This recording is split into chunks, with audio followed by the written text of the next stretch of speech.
আসসালামু আলাইকুম রহমতুল্লাহি ওবরকাতুহু। সম্মানিত দর্শক, বাংলাদেশে আওয়ামী লীগের ভবিষ্যৎ কি? তারা কি রাজনীতি করতে পারবে? তারা কি ফিরে আসতে পারবে? অথবা তাদের কি রাজনীতি করতে দেওয়া উচিত, বা তাদের কি রাজনীতি করা উচিত? এই বিষয়গুলো নিয়ে যেভাবে আলোচনা হচ্ছে, একইভাবে আলোচনা হচ্ছে যে রাজনীতির ময়দানে প্রধান যে রাজনৈতিক দলগুলো রয়েছে, বিশেষ করে জামাত এবং বিএনপি, তারা তাদের রাজনীতির ময়দানে সহযোদ্ধা হিসেবে আগামী দিনে তারা আওয়ামী লীগকে কিভাবে চাচ্ছে? তারা কি আওয়ামী লীগকে একেবারে ভ্যানিশ করে দিতে চাচ্ছে, নাকি ফিনিশ করে দিতে চাচ্ছে? এটা যেভাবে একটা প্রশ্ন, একইভাবে বর্তমান ডক্টর মোহাম্মদ ইউনূসের সরকার এবং এনসিপি, তাদের দৃষ্টিভঙ্গি কি, এবং তারাই বা কতদিন ক্ষমতায় থাকবে, এবং ক্ষমতায় থাকলে তারা আওয়ামী লীগের কতটুকু ক্ষয়ক্ষতি করতে পারবে বা কতটুকু ক্ষয়ক্ষতি করবে, এসব নিয়ে কিন্তু আলোচনা হচ্ছে। তারপর আলোচনা হচ্ছে যে আওয়ামী লীগ তার ক্ষমতাকালীন সময়ে সব বাহিনীর পেছনে, যে এখন এই যে আওয়ামী লীগের যে একটা ক্রান্তিকাল যাচ্ছে, এই ক্রান্তিকালে তাদের সেই বিনিয়োগ কি কথা বলছে? পুলিশের মধ্যে কি কেউ তাদেরকে সহযোগিতা করতে চাচ্ছে, বা তাদেরকে কেউ আশা করছে, বা তাদের জন্য একটা পথ, রাজনীতির একটা পথ তৈরি করার ক্ষেত্রে পুলিশের সুবিধাভোগী কর্মকর্তা, যারা একেবারে সিপাহী থেকে শুরু করে আইজি পর্যায়ের যে পদগুলো রয়েছে, সেখানে আওয়ামী লীগের যে বিনিয়োগ, সেই বিনিয়োগগুলো কি জলে গেছে, নাকি সেখান থেকে কোনো কিছু বের হচ্ছে? একই কথা প্রযোজ্য সেনাবাহিনীর সম্পর্কে, নৌবাহিনী, বিমান বাহিনীর সম্পর্কে।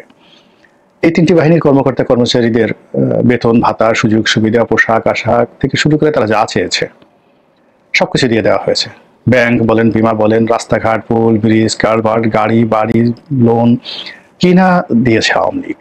এখন এই যে আওয়ামী লীগ যে কারণে এই জিনিসগুলো করেছে, তারা জনগণের ইন জেনারেল মানোন্নয়ন, যেটা আওয়ামী লীগের মূল যে থিম, এই দলটি গরিব মানুষের দল।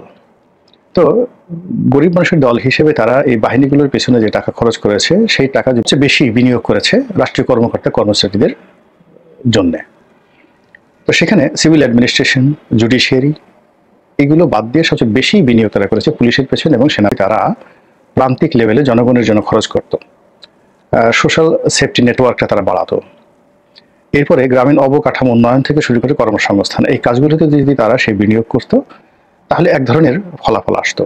কিন্তু সেই কাজগুলো করার পরিবর্তে তারা এই 20 লাখ সরকারি কর্মকর্তা কর্মচারীদের পেছনে তাদের জীবন, যৌবন, অর্থবিত্ত, প্রেম, ভালোবাসা সবকিছুই তারা এখানে বিলিয়ে দিয়েছে। তো তাদের এই বিপদের সময় সেই জায়গাগুলো থেকে কি ধরনের রেসপন্ড আসছে, এটা আমরা আসলে জানি না। কিন্তু যারা আওয়ামী বিরোধী শক্তি রয়েছে, তাদের পত্রপত্রিকা রয়েছে, সেখানে কিন্তু প্রতিনিয়তই এই বিষোদ্গার তৈরি করা হচ্ছে যে আজকেই সচিবালয়ে আওয়ামী লীগের পক্ষের যারা কর্মকর্তা তারা বিদ্রোহ করবে, কালকে অমুক জায়গাতে অমুক সরকারি কর্মকর্তারা বৈঠক করেছে, পুলিশের অমুক জায়গাতে অমুক লোক এই কাজ করছে, সেনাবাহিনীর অমুক লোক এই কাজ করছে। এই কথাগুলো কিন্তু ছড়ানো হচ্ছে, কিন্তু আলটিমেটলি এই কাজগুলো হচ্ছে কিনা এবং তা আওয়ামী লীগের জন্য ফলপ্রসূ হবে কিনা, এইগুলো নিয়ে কিন্তু যারা রাজনীতির বিশ্লেষণ করেন, চিন্তা ভাবনা করেন, তারা কিন্তু এই বিষয়গুলো নিয়ে আলাপ আলোচনা করে চলেছেন। This is one.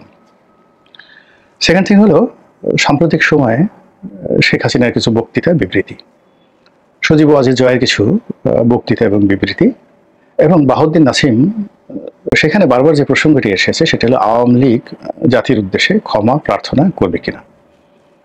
নেতারা কি বলেছেন, বা ওখানে ফটো কার্ডে আসলে কি লেখা হয়েছে, ওটা নিয়ে আসলে আমার কোনো মাথা ব্যথা নেই। আমি যেটা বলতে চাই সেটা হলো রাজনীতির নির্মম বাস্তবতা। সেই বাস্তবতায় রাজনৈতিক নেতারা যদি ক্ষমা প্রার্থনা করেন, এটা আসলে কোনো কার্যকর বিষয় নয়। এখানে ক্ষমা চাওয়ারই বা কি আছে, পাওয়ারই বা কি আছে? আওয়ামী লীগ কি জন্য ক্ষমা চাইবে? এই দেশ থেকে যে টাকা পাচার করার অভিযোগ তাদের বিরুদ্ধে এসেছে, এটার জন্য জাতির কাছে ক্ষমা চাইবে? আর জাতি সেটা ক্ষমা করে দেবে? জাতির কি সেটা ক্ষমা করার কোনো আইন কানুন আছে? এটা তো আসলে কমন মার্সি হয় না, জেনারেল অ্যামনেস্টি হয় না। এখানে ক্ষমা চাওয়ার প্রসঙ্গ কেন আসবে? মানে এটা একটা রাজনৈতিক চটকদার বক্তব্য। যেটা হওয়া উচিত সেটা হলো আওয়ামী লীগের মধ্যে একটা বিনম্রতা আসবে, একটা অনুশোচনা বোধ আসবে, এবং তারা যে কর্মকাণ্ডগুলো করেছে সেই কর্মকাণ্ডগুলো নিয়ে গর্ব করবে না। যেমন ধরেন 71-এ রাজাকার, আলবদর, আশামস, তো এই বাহিনীগুলো যে অপরাধ করেছে, অন্যায় করেছে, এগুলো ক্ষমারও যোগ্য। এখানে ক্ষমা চাইলেই বা কি, না চাইলেই বা কি? এখানে ক্ষমা চাওয়ার কোনো প্রসঙ্গ আসে না। কথাটা হলো এইরকম যে আমি রাজাকার ছিলাম, আলবদর ছিলাম, এটা আমার জীবনের সবচেয়ে বড় ভুল।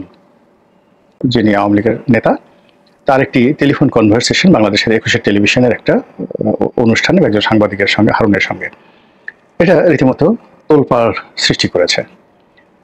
ওই সময়টাতে যে খুন, জখম, ধর্ষণ হয়েছে আমি শুনেছি, আমার পূর্বপুরুষরা করেছে বা আমার আত্মীয় স্বজন করেছে বা আমি করেছি।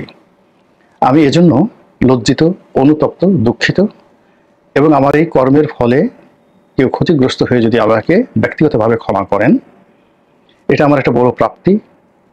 তা না হলে দেশের প্রচলিত আইন অনুযায়ী আইনের নিকট নিজেকে আত্মসমর্পণ করে বিচারের মুখোমুখি হয়ে আমি এই দায় থেকে মুক্ত হওয়ার জন্য প্রস্তুত আছি। This should be the language. এবং একই ল্যাঙ্গুয়েজ আওয়ামী লীগের ক্ষেত্রে। আওয়ামী লীগ যদি এখন বলে, শেখ হাসিনা যদি বলেন, আমার মারাত্মক ভুল হয়েছিল এস আলম এবং সালমান এফ রহমান সিন্ডিকেটের সঙ্গে নিজেকে জড়ানো। তারা আমাকে কত টাকা দিয়েছে না দিয়েছে এই বিষয়ে আমি কোনো কথা বলবো না, কিন্তু তারা আমার নাম ভাঙিয়ে সারা বাংলাদেশের আর্থিক সেক্টর তছনছ করে দিয়েছে। আমি যতদিন ক্ষমতায় ছিলাম আমি বুঝতে পারিনি, এজন্য আপনাদের কাছে ক্ষমা চাই।